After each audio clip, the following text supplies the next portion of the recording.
So, sorry about that. Okay.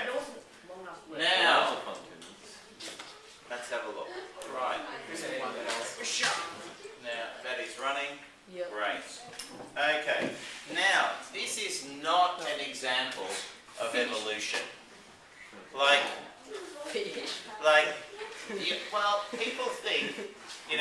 like people say ridiculous things like, no one has ever seen one species give birth to another species.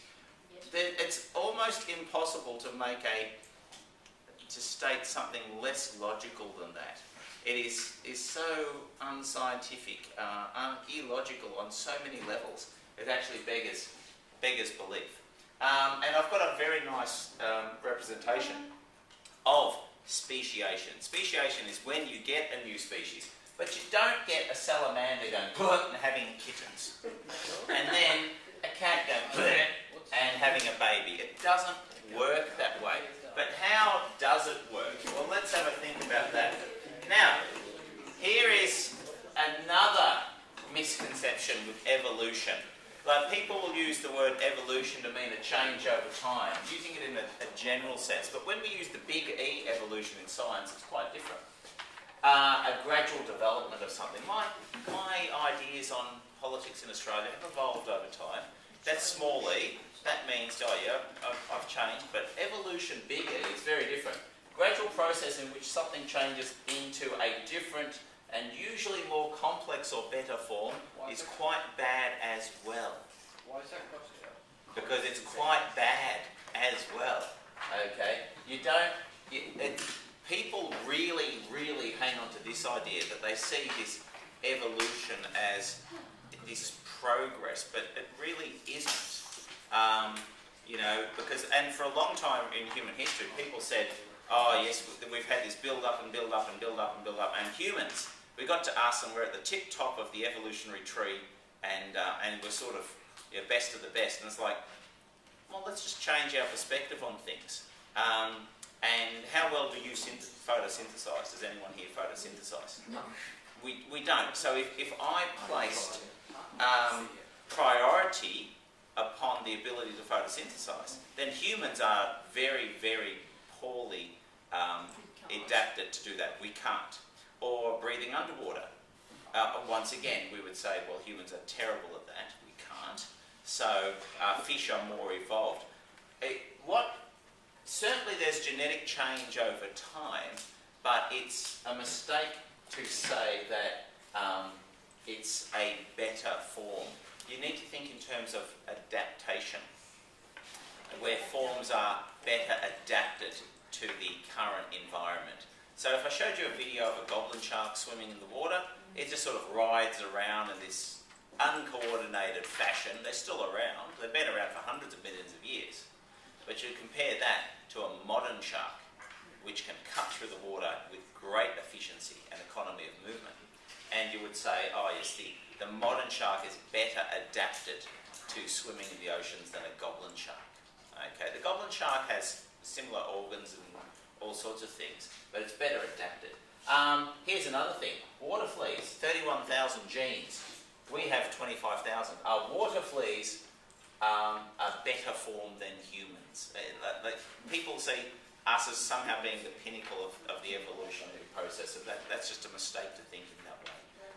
Different species are adapted to their particular environments. Now, try and get to the habit in terms of thinking of offspring being more suited to the environment into which they are born. Okay? But this is quite random. The offspring is slightly different to each of their brothers and sisters, and some of them, just by chance, will get the lucky draw if the environment changes. Yes? Is there any significance to the little turtle in the water? No. It's not an Easter egg. Okay, now there's a couple of blue people here. Remember, if it's red, it's important. So on your black and white, definitely highlight the red points as being examinable. Now, Erasmus Darwin was Darwin's grandfather. So you've got Darwin, it's actually Charles Darwin, but everyone just says Darwin because, he's one of the most important scientists historically, and so if I say Darwin, everyone knows what I'm talking about. But it's Charles Darwin. His grandfather wrote, all warm-blooded animals have arisen from one living filament, with the power of acquiring about genetics. Okay? DNA is not discovered until the 50s, 1950s. No idea at all, but they're just through observation and a little bit of experimentation. In response to environment, these improvements were inherited by successive generations. So here's this idea of inheritance. Lamarck had an interesting idea. Organisms can pass on characteristics that are acquired during their lifetimes to their offspring. Over time, these changes would accumulate, resulting in new species. This is Lamarckism. In short, if I go to the gym and exercise and get big muscles, I will pass on big muscles to my children. True or false? False. Very false. Or, from the previous practice test, if I have a skin cell that mutates because of UV light, then my children will carry that same mutation. False. True or false? False. It is false. It's in my skin cell, not in a sex cell. Okay? If I cut my face and get a scar, just go out. Not as funny as you think. Go. If I cut my face and get a scar, will my children be born with a scarred face? That's Lamarckism. Not due to that. Okay? Yeah, but these things don't get passed on. Now, what's really interesting is that they have found that now this is just very cutting edge, but they've started to find that with children's immune systems are somewhat primed by the mother's immune system. So what the mother has been exposed to in her life, and they're not sure how this works, to some extent primes the offspring's immune system. So that's almost like a mental thing of this. This only turns up in assessments as a wrong answer in a multiple choice. Yeah, or that type of question with the UV light. Okay, this would be an example of a wrong answer, because unless it gets into sex cells, it cannot be passed on. Okay, giraffe stretches high to get food. Its neck becomes longer. Offspring are born with longer necks. Very, very wrong. So how do giraffes get longer necks?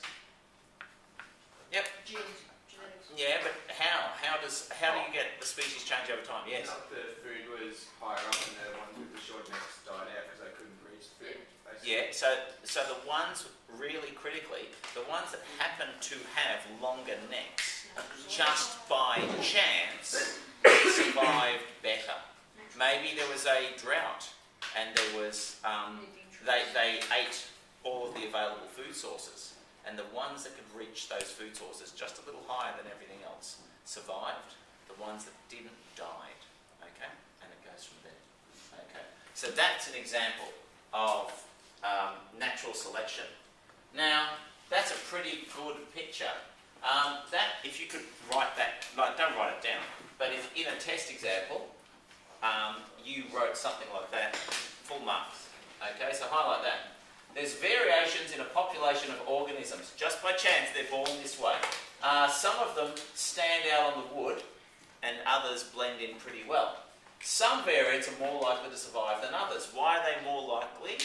Because these birds are selecting organisms to eat, and this is natural selection. So, survivors reproduce, and the alleles for orangeness start to dominate in this population. That's natural selection, okay? That you have this process. Random mutation, non-random selection. That's what's going on there, okay? So, Wallace and Charles Darwin independently developed the theory, evolution through natural selection, and the papers were published in 1858. Darwin wrote, you don't have to quote that, many more individuals of each species are born that can survive. Heaps of babies born, only a couple reach maturity. Otherwise, if that wasn't true, heaps of babies, we'd be neck deep in every organism on the planet. Okay? But there has to be a struggle for existence. Any being, if it varies slightly in a manner profitable to itself, under the complex and sometimes varying conditions of life, will have a better chance of surviving and be naturally selected. any selected variety will tend to propagate in the new and modified form. And that's what Darwin is talking about. Okay. Oh, has that not? What's going on there? There we go. There is evolution and natural selection, and you can see selection going on again.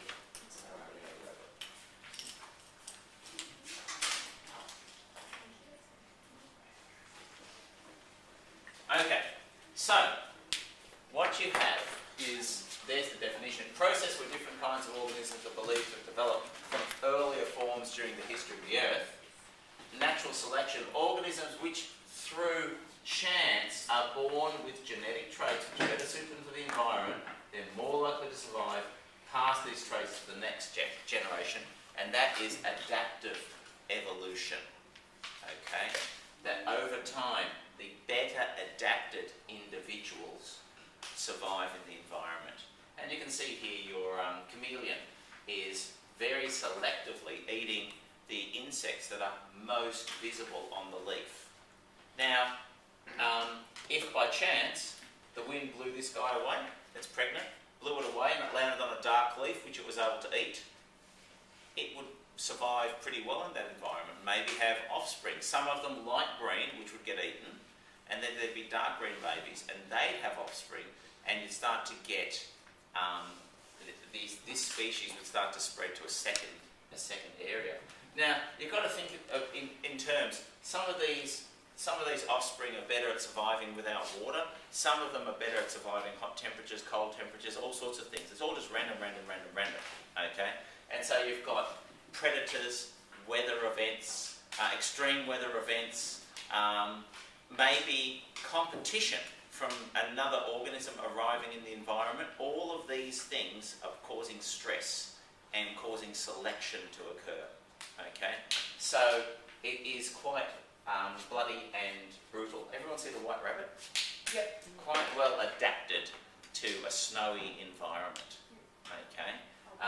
Random evolutionary genetic changes are selected for by nature in a consistent, orderly, non-random way. Okay, that is really, really important. In fact, highlight that one there. Did I change yours? Yes. Yeah, because I think I saw yours. I said, oh, that should have that point about non-random, the non-random nature of things. And as it turns out on the master slideshow, I had the exact same point. That's better. Just write that one. That is more accurate. That's better. Now, one down the bottom. Random evolutionary genetic changes, that's mutations, are selected for by nature in a consistent, orderly, non-random way. Okay? So, yes. Yeah, so it's just luck of the draw. Just luck of the draw. It's like if you walked in this room and I had a deck of cards there and you took one as you walked in, and I said, Ace of Clubs, who's got Ace of Clubs? And, maybe Flynn goes, yeah, I've got Ace of Clubs. Okay, you survive, everyone else, you've been eaten by zombie alligators. Just by chance, just right place, right time, Ace of Clubs popped up, and that enabled you to run a little bit faster, hide a little bit better, not scream quite so loud when zombie alligators boiled through the door, and you survived. So this is this very important idea. Now, can I change? We're moving quite quickly, but at the same time you have the handout, which is kind of good. Okay, now, oh, see, there you go.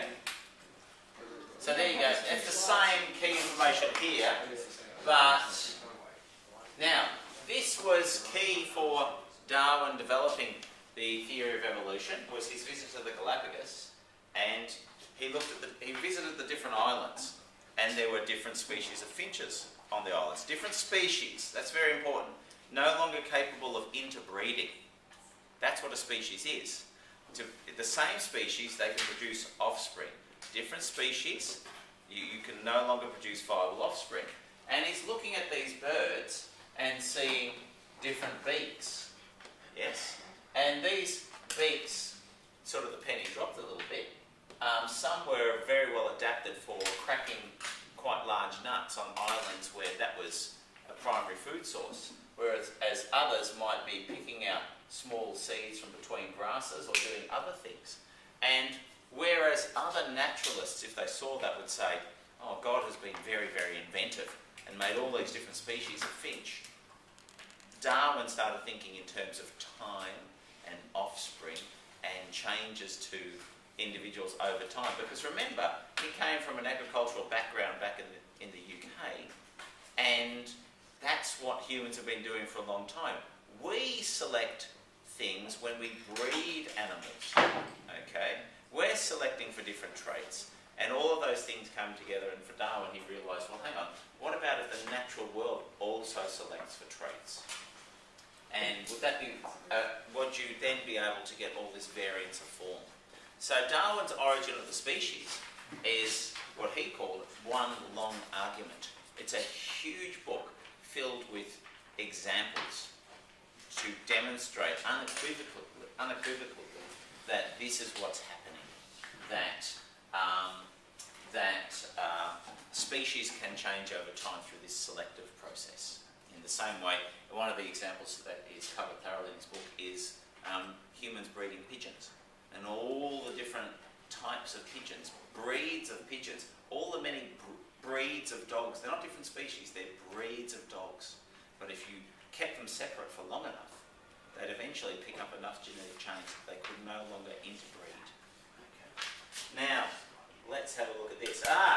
Everyone see the two moths? Yeah. Oh, wow. The peppered moth. Very good example of natural selection. Quite famous. Yes? Probably premature.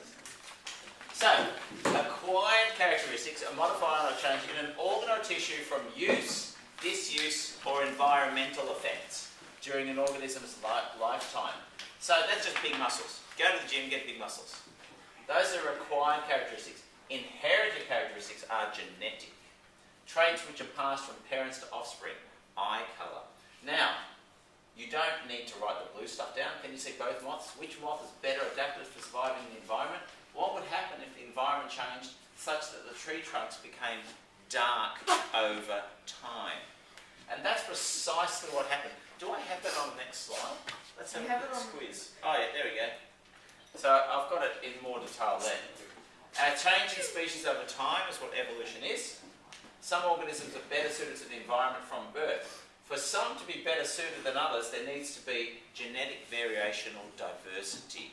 So just by chance, and you've seen with the video that a couple of single nucleotide changes can result in pretty dramatic colour changes in mice, and true for moths as well. Every so often a black moth gets born and gets eaten pretty quickly.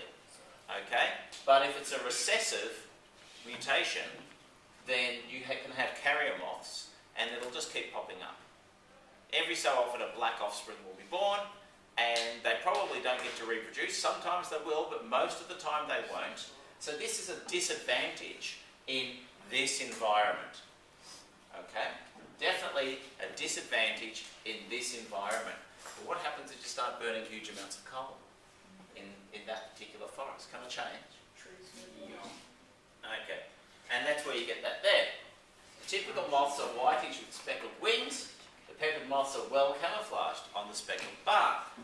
But occasionally you get black moths which aren't well camouflaged, easy prey for moth-eating birds. But with the industrial revolution and coal burning and soot and pollution and the death of the lichens on the trees, you ended up changing the environment such that the black moth had an advantage in trees close to the city. And so the population of black moths increased and the white ones were getting eaten more frequently. But if you go to trees further away from the cities, you have more of these white moths and still the occasional black moth. Agricultural area, industrial area. Yes? Sorry, can we go back to the slide before? Yep. For a second? Okay. So do you understand that idea that you've got now two distinctly different colours in the populations, whereas before you had one forest near a city with one population predominantly of white speckled and a few few black offspring, and now you've got in the trees near the city many black moths, and in the trees further out many white speckled ones. Okay, and so but they're still the same species. They can still interbreed.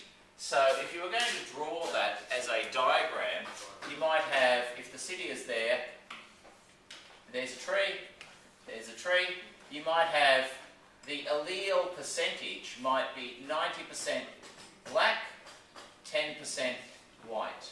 But here, the allele percentage might be 90% white, 10% black. Same species, but in the populations, there's a different proportion of alleles being selected for by that environment. Okay, now can I change? Yep. Okay. So, there's that one there. In the new environment, black moths have a 30% selective advantage. Within 50 years, blacks went from 1% to 95% of moth populations on trees near urban areas only. Not on all trees, just the trees near urban areas. Okay? So, can I change now? Yep. Yeah. Okay, because I think most people got that. So that's your example there. Now here's this idea of genetic diversity. Wildebeest can get pretty big herds. You can have up to 2 million animals in a herd, but they're big herds, okay? And each of them carry, different alleles, different proportions of alleles, genetic variants in spades. So you can imagine that if a virus killed that wildebeest there, it might even kill quite a few wildebeest. But some of these wildebeest have variations in their immune system that make them more likely to survive. So if you have a large population and you have good diversity, genetic diversity, you have a high chance of surviving.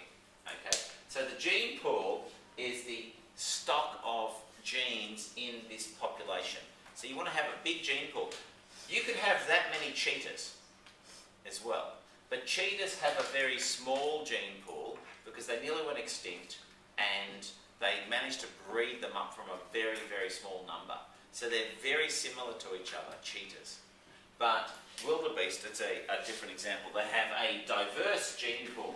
Big population, big gene pool. They have good genetic diversity, so they're good to go. HIV is very, very, very dangerous. If it was airborne instead of bloodborne, it would have killed 99% of humans. Okay? And within 7 years. By the time we realised something was wrong, it would have been well wrong. Too late to do anything. Well too late. But it would have only killed 99% of humans. 1% still would have survived because people of Swedish descent carry a mutation on the, is it the CC4 receptor? That their virus cannot enter the cell. So if you've got Nordic white hair and white skin and bright blue eyes, which I don't see in this room, then you might carry that mutation. I doubt it. Okay.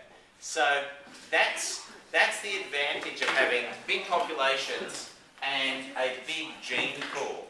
Chances are that some organism will carry mutations to survive a big change. And there can be big changes. Volcanoes go off. You can have massive fires will go through an area. Disease. Don't ever underestimate the importance of viruses and bacteria. They change things, can change things dramatically if a virus goes through a population. Now, think about our farming practices within this context, where there's only a few seed producers in the world. Monsanto's a huge one. And so you can have 1 million acres of soybeans or whatever it is, tomatoes, but they're all effectively clones of each other. So if you have something kills one, it's able to kill all, and it can cause tremendous difficulties. But a large population, highlight that, high genetic diversity, increased likelihood the species will survive environmental changes. High genetic diversity, and off you go. So highlight that line there. That's quite important in its own right. Now, do I have that coloured text? It's really kind of cool. Oh, here we go. Great. Okay. Last little bit of theory, then I'll tell you a story. Okay. kinds of organisms have developed from earlier forms. The change in genetic composition or characteristics of a population over successive generations through, this is a better version of biological evolution. Natural selection, inbreeding, hybridization, random genetic mutations. This is how natural selection occurs. But artificial selection is when humans step in.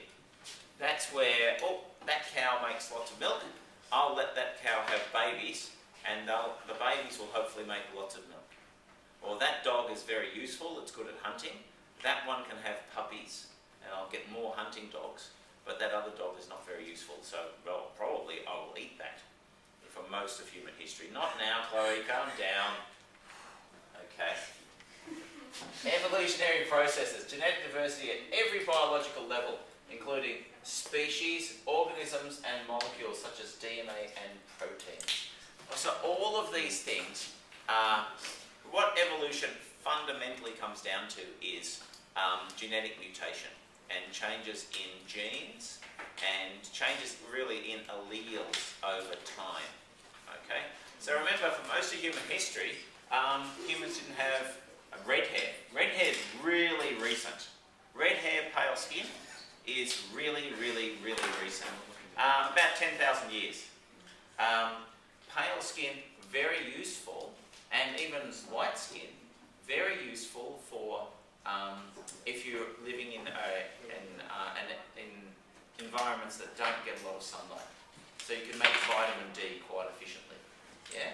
Because vitamin D is really important, but you need sunlight for that. Dark skin, very good at protecting you from sun damage, okay, which can be extremely dangerous. Anyone who's had bad sunburn appreciates that already.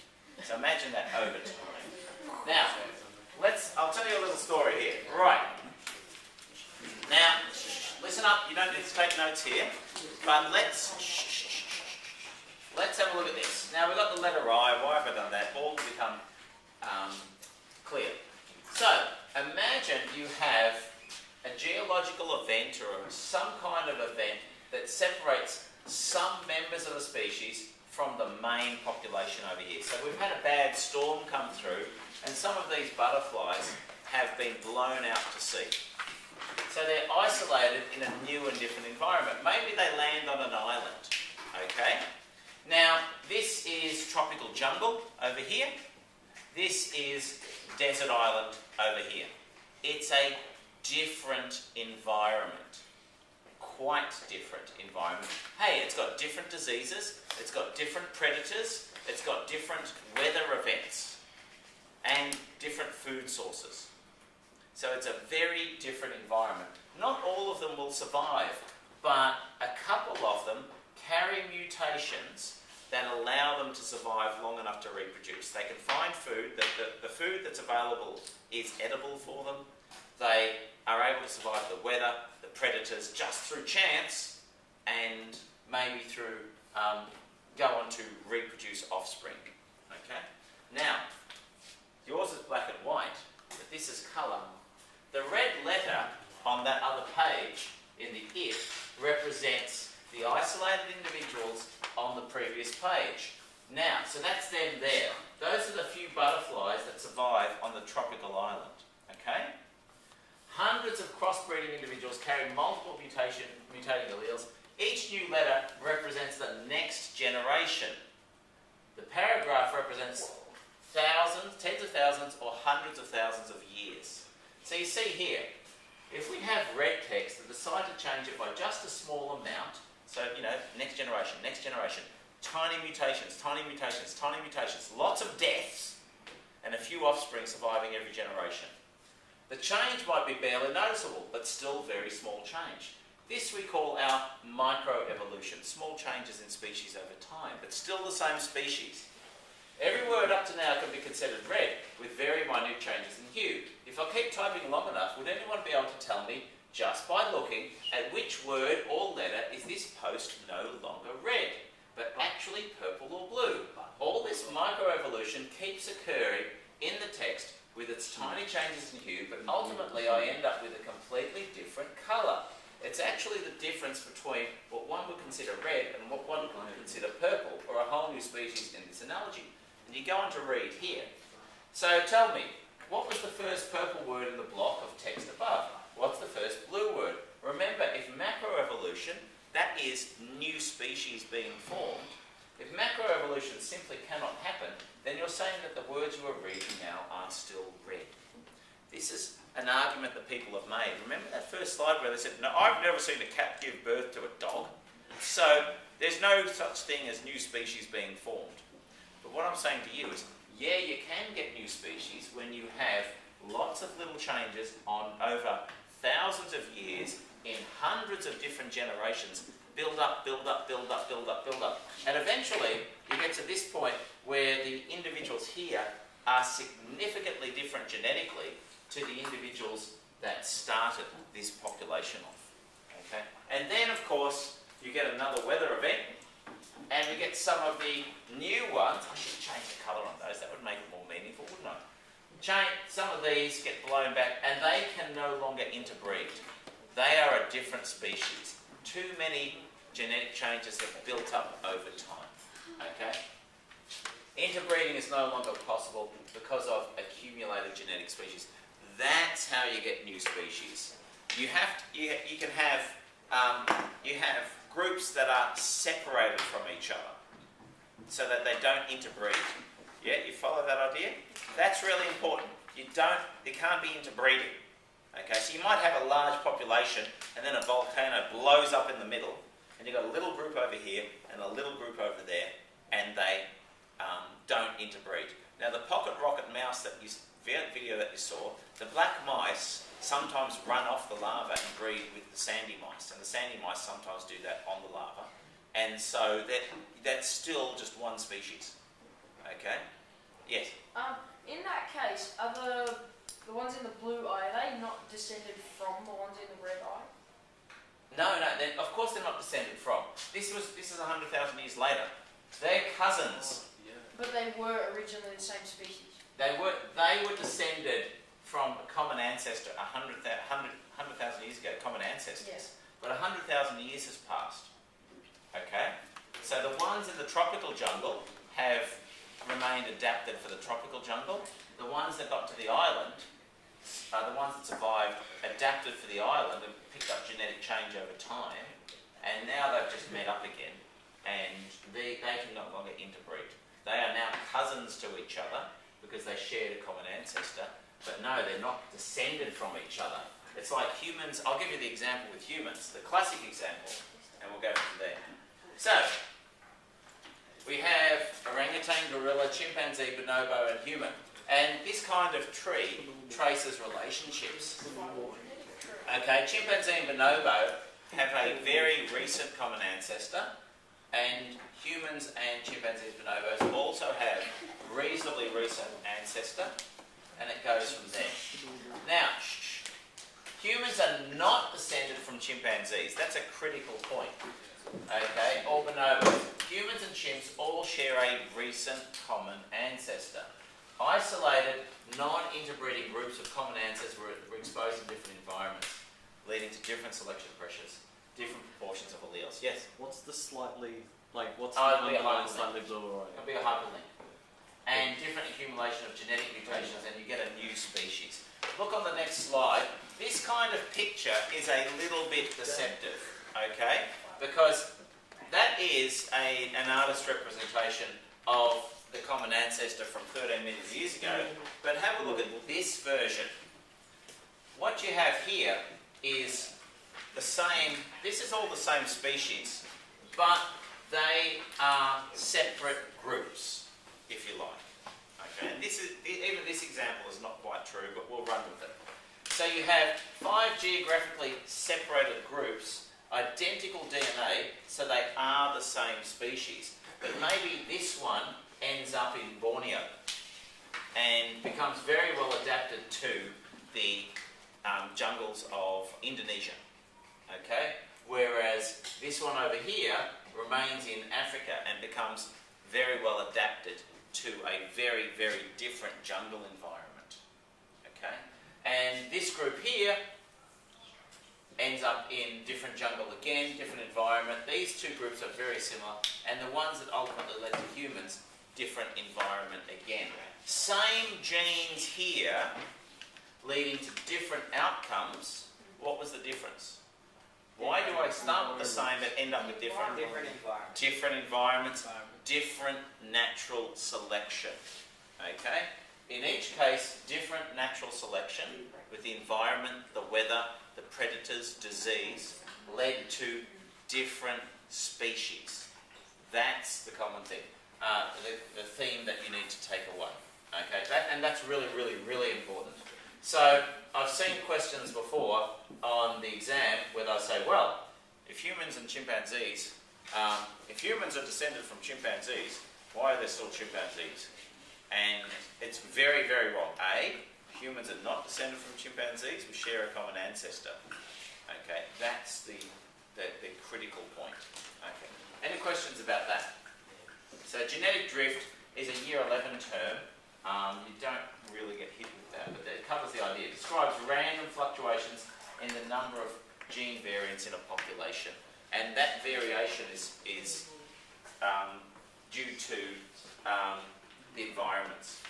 Now, let's see. I think that's really finished. We'll stop. We'll just get this last one. We've got 60 seconds. Artificial selection is when humans step in and we choose which offspring get to have further offspring. And if you look here, the wild mustard plant does not look that delicious, but selective breeding over centuries has produced kohlrabi, couldn't tell you, kale, couldn't tell you, broccoli, pretty good superfood actually, Brussels sprouts, not as tasty, cabbage, cauliflower are all descended from wild mustard plants just through selective breeding, where people, artificial selection and selective breeding, people choosing which ones, okay? Now, the bell's going in 25 seconds. I'll let you finish up there and we'll go.